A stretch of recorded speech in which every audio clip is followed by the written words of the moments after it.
오늘 우리가 읽은 본문 9절과 10절 말씀은 돈을 사랑하는 것의 위험성을 잘 보여주고 있습니다.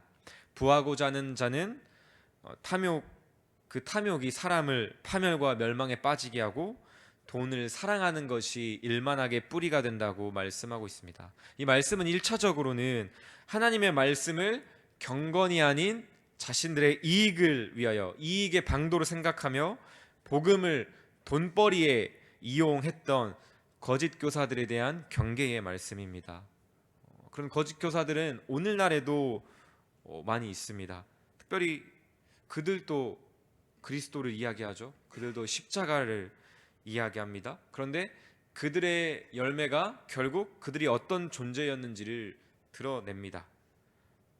박모 전도자라고 하는 사람은 유튜브를 통해서 많은 사역들을 보여주고 또 그것들을 통해서 유명세를 얻어서 결국 한 것이 프리미엄 패션 브랜드를 만들었습니다. 되게 은혜로울 수도 있는 그 취지를 한번 설명을 해드리겠습니다. 천국의 영감을 받은 패션 아트를 만들어 타락한 패션 업계를 원래의 창조주께로 되돌리고자 합니다. 잠들어 있는 개인의 진정한 정체성을 일깨우고자 합니다. 패션 아트를 통한 예배의 회복을 꿈꿉니다. 되게 맞는 것 같죠? 그렇게 말하면서 하늘의 DNA를 담았다고 하는 그 티셔츠를 13만 원에 팝니다. 그 뭐 페인트 칠 하나, 뭐 프린팅 하나 해가지고 그래서 왜 이렇게 비싸냐면 하늘의 가치를 담았기 때문에 그 가치에 합당한 가격을 받는 것이다. 그런 식으로 이야기를 하는 것이죠. 예, 그 그리스도를 이야기하고 십자가를 이야기하면서 눈물을 흘리지만 결국 그의 열매를 봤을 때 정말 그가 그리스도를 사랑하는가, 돈을 사랑하는 것인가 우리는 분별할 수 있을 것입니다. 그런데 돈을 사랑하는 모습이 그들뿐만이 아니라는 것이죠. 우리 안에도 마찬가지로 돈을 사랑하는 모습이 있음을 우리는 부인할 수가 없습니다. 성경이 분명하게 말하는 것은 돈 자체가 악의 뿌리가 아니라는 것이죠. 오늘 본문 10절에서는 분명히 돈 그 자체가 아닌 돈을 사랑하는 것, 돈을 사랑함이 일만하게 뿌리가 된다고 말씀하고 있습니다. 사랑하는 것이 문제라는 것이죠. 우리가 2주 전 주일 말씀을 통해 배운 것은 물질과 쾌락, 그것들은 우리가 누리고 사용하는 것이 사랑의 대상은 아니라는 것이었습니다. 이것들이 뒤바뀔 때 문제가 생기는 것이죠. 즉 사랑의 대상이 아닌 대상을 사랑하려고 하는 시도가 일만하게 뿌리가 되는 것이고요. 우리가 다스리고 누리고 사랑해야 될 그 어떤 것들을 그것들의 가치 이상의 가치를 부여하는 것이죠. 사랑하는 것이. 단지 돈뿐만 아니라 여기에는 우리의 많은 우상들이 들어갈 수 있을 것 같습니다. 나의 쾌락, 명예, 나의 평판, 커리어 등 나의 자녀가 될 수도 있을 것이고요. 하나님보다 더 사랑하게 되는 내가 누려야 되는데 사랑하고 있는 더 나아가서 사랑하고 있는 그 모든 것들이 여기에 해당할 수 있을 것입니다. 그렇다면 왜 이것들을 사랑하는 것이 일만하게 뿌리가 되는 것일까요? 이것들을 추구하는 것과 내가 이것들을 추구하는 것과 이것들을 사랑하는 것의 차이는 무엇일까요? 우리는 사랑하는 대상에 대해서 한번 생각해 본다면 우리는 생각해 볼 수 있습니다. 사랑이라는 것이 무엇입니까? 사랑하는 대상에게 우리는 어떻게 행동합니까? 우리의 모든 시간과 우리의 모든 능력과 물질과 에너지와 집중력, 우리의 모든 것을 쏟아부으면서 그 대상을 사랑하는 대상을 아끼며 소중하게 여기죠. 내가 이렇게 사랑할 때 어떻게 행동하는가? 내가 사랑하는 사람에게 어떻게 행하는지를 우리가 생각해 볼 때에 우리는 과연 내가 지금 하나님을 사랑하는지 아니면 돈을 사랑하는지 아니면 그 다른 어떤 것들을 하나님보다 더 사랑하는지 우리는 쉽게 알 수 있을 것입니다. 오늘 본문 11절에서 사도 바울은 디모데를 향하여 오직 너 하나님의 사람아 이것들을 피하라 말씀하고 있습니다. 이것들이 무엇입니까? 돈을 사랑하는 것, 그것들로 인해서 탐욕하는 그 모든 자리로부터 피하라는 말씀인 것이죠. 그리고 그리고 6절에서부터 8절까지 말씀을 통해 이것들을 피하는 방법, 돈을 사랑하는 것을 피하는 방법이 무엇인지에 대해서 알려주고 있습니다. 우리가 먹을 것과 입을 것이 있은즉 족한 줄로 알 것이니라.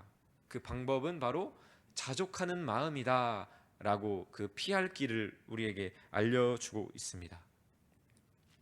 제가 알기로는 우리 교회에는 이 먹을 것과 입을 것이 없어서 이것들이 없을 정도로 어려운 분은 안 계신 줄로 압니다. 우리 모두는 매 끼니를 해결할 수 있는 먹을 것들이 있고요. 오늘 또 우리가 다 입고 나왔잖아요. 입을 것들이 있죠. 하지만 그것들로 자족하라고 말씀하고 있는데 우리는 자족하지 못합니다. 왜 자족하지 못할까요? 우리가 한번 생각을 해볼 수가 있을 것입니다. 우리의 죄악된 본성이 끊임없이 자꾸만 바라보고 세상 것들을 바라보며 욕망하게 할 수도 있고요. 우리 안에 있는 그 탐심들이 반대로 우리가 살아가는 세상의 문화가 우리를 만족하게 못하는 것도 있는 것이죠. 수많은 TV나 매체, SNS 여러 경로들을 통해 우리에게 끊임없이 광고하는 것들은 무엇입니까? 세상이 언제나 우리 스스로의 현재의 모습에 불만을 갖게 하죠. 되게 결핍 있는 존재고 자꾸만 새로운 것, 더 좋은 것을 구하게 만듭니다. 우리 안과 밖에서 우리를 자족하지 못하게 하는 일들이 매일매일 우리 삶 가운데 일어나는 것이죠. 밖에서 세상의 것들이 나를 자족하지 못하게 하고 그것들을 바라보는 내가 그 안에서 탐욕들이 생기고 그것들이 작용해서 영향을 받고 자족하지 못하는 일들이 매일매일 우리의 삶 가운데 일어납니다. 오늘 말씀을 통해 하나님께서 자족함으로 돈을 사랑하는 것을 피하라 말씀하고 계시지만 이처럼 우리가 살아가는 세상과 우리의 죄악된 본성은 자꾸만 우리로 하여금 자족하지 못하게 합니다.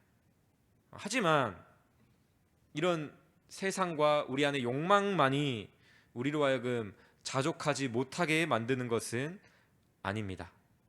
우리가 자족하지 못하는 또 다른 이유는, 더욱 중요한 이유는 내가 바로 얼마나 많이 가지고 있는 존재인지, 얼마나 내가 부요한 존재인지를 모르는 것에서 시작됩니다. 내가 가지고 있는 것이 얼마나 나를 부유하게 만드는가를 알지 못하는 것이죠. 우리 아주 어린 아이들에게 명절마다 어른들이 치는 장난이 하나 있습니다. 장난을 넘어서 어른들의 탐욕일 수도 있는데요. 그 어린 아이가 이제 자녀가 많이 자란 부모님들은 못하는 겁니다. 세뱃돈으로 어린 자녀가 5만 원짜리 받아오면 어떻게 합니까?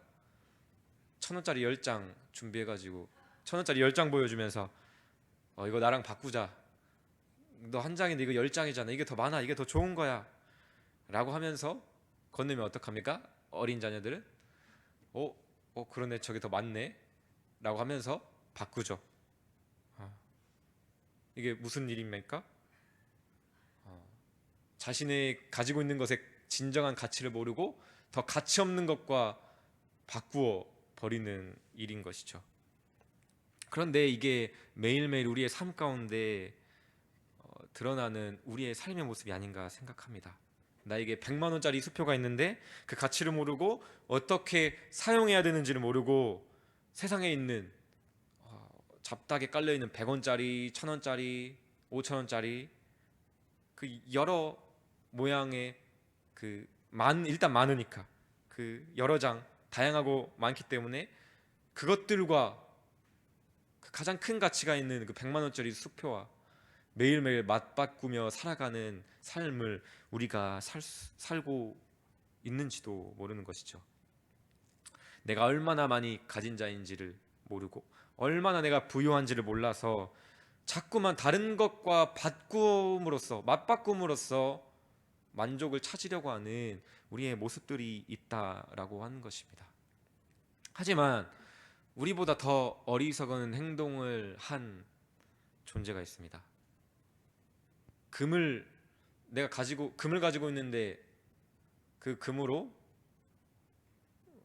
똥을 사는 사람은 없겠죠. 내 금과 똥을 맞바꾸는 사람은 없겠죠. 그런데 그런 행동보다도 더 어리석고 우리의 머리로는 이해할 수 없는 그 행동을 하신 분이 계십니다. 가장 거룩하고 순결하고 아름다우시고 완전하신 자신의 하나뿐인 그 아들을 더럽고 추악하고 죄 많은 자신을 대적하는 원수들을 살리기 위해서 내어주신 그 하나님 아버지의 일을 우리는 기억합니다.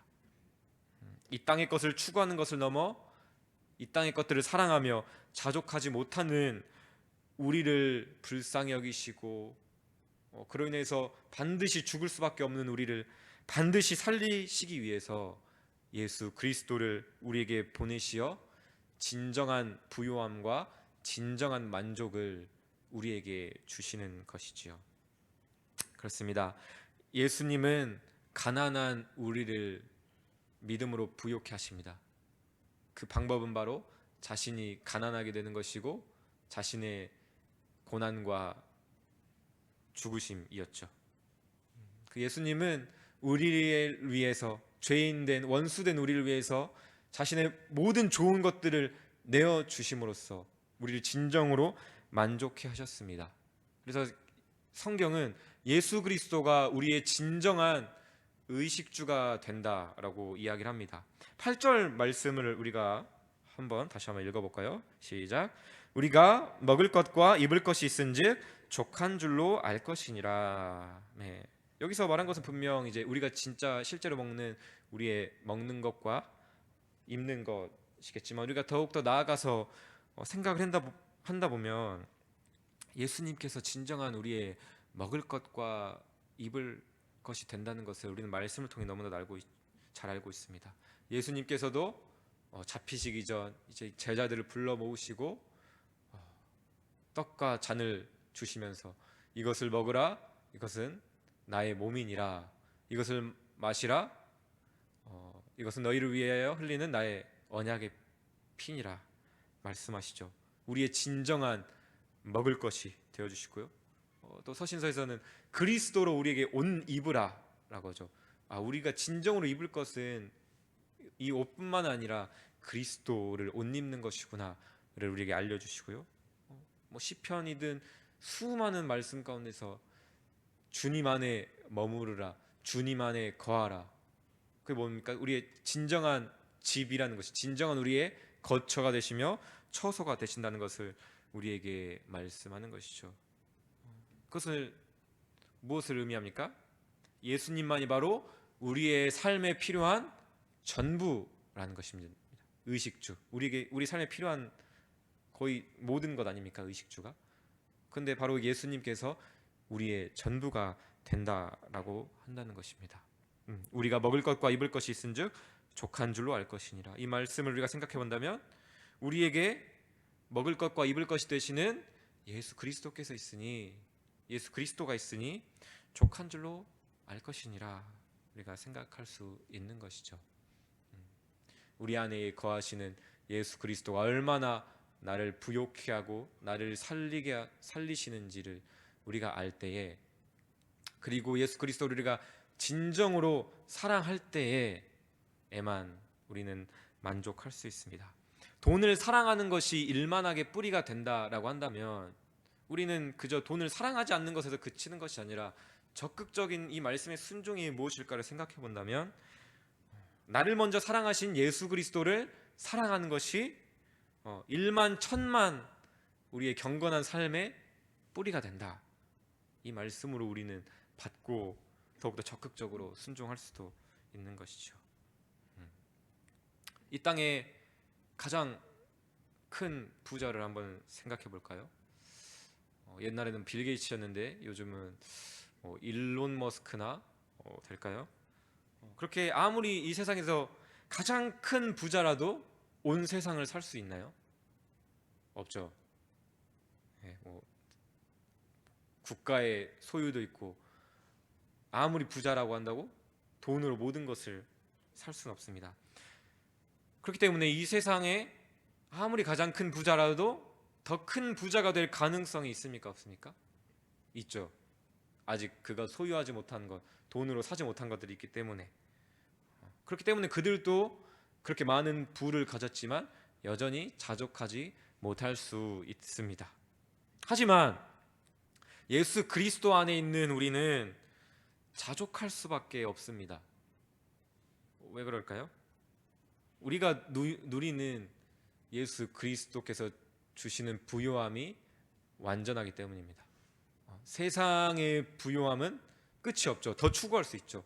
그런데 예수 그리스도 우리가 누리는 그 부요함은 어떻습니까? 그 자체로 완전합니다. 예수 그리스도를 우리가 사랑하면서 예수 그리스도로 누리면서 불만족할 수가 없는 것이죠. 그 자체가 너무나도 아름답고 완전한 부요함이기 때문에. 그렇기 때문에 우리는 예수 그리스도를 누리면서 뭔가를 더 욕망할 수도 없고 다른 것들을 더 욕망할 필요도 없는 것이죠. 예수 그리스도만이 우리에게 진정한 그 자체가 만족이 되기 때문입니다. 그렇습니다. 우리는 예수 그리스도 안에서만 자족할 수 있습니다. 예수 그리스도만이 우리를 만족시키십니다. 우리가 이 사실을 알고도 맞아, 예수님이 나의 부요함이 되시지, 진정한 우리의 만족이 되시지라는 것을 알면서도 우리가 여전히 자족하지 못한다면 그것은 바로 그리스도를 사랑하는, 깊이 사랑하는 자리까지 나아가지 못하고 또는 그 사랑을 잃어버렸기 때문일 것입니다. 돈을 사랑하는 것으로부터 악이 시작되는 것처럼 그리스도를 사랑하는 것으로부터 우리 만족이 시작되는 것이죠. 그 만족을 진정으로 누리는 저와 여러분이 되시길 원합니다. 그리고 오늘 13절에서는 하나님께서 만물을 살게 하신다라고 이야기를 하고 있습니다. 오늘 12절까지 읽었는데 13절에서는 하나님께서 만물을 살게 하신다라고 합니다. 하나님께서 어떻게, 무엇을 통해 만물을 살게 하시고 우리를 살게 하셨습니까? 바로 예수 그리스도시죠. 예수 그리스도를 통하여 만물을 회복시키셨고 또한 다시 오심으로써 그 만물을 온전히 회복시키시며 완성케 하실 것이죠. 그것이 바로 예수 그리스도만이 바로 만물을 살게 하시는 하나님의 은혜입니다. 예수 그리스도, 우리를 향한 하나님의 가장 큰 은혜를 기억하며 그 은혜로 오늘 하루 자족하며 만족하며 부요함을 누리는 저와 여러분이 되기를 주님의 이름으로 축복합니다.